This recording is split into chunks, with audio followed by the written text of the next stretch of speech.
Nas últimas horas vimos de adoptar ese acordo entre a Xunta de Galicia e o Concello de Santiago para a mellora da accesibilidade do acceso a ese complexo hospitalario de Santiago mediante un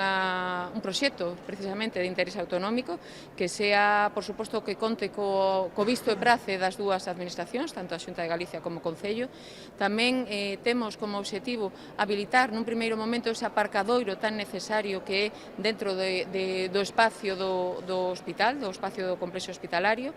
Para iso cofinanciaremos as actuacións, un 90% Xunta de Galicia, un 10% o Concello, e o Concello se compromete en cumprimento seguindo establecido na Lei Reguladora de Hacendas Locales a eximir do IBI a este complexo hospitalario e o centro de protonterapia tan pronto entre en funcionamento esta mellora do hospital, do que xa estamos a traballar. É un acordo positivo, é un acordo que coidamos e esperamos poder asinar xa neste mesmo mes de xullo.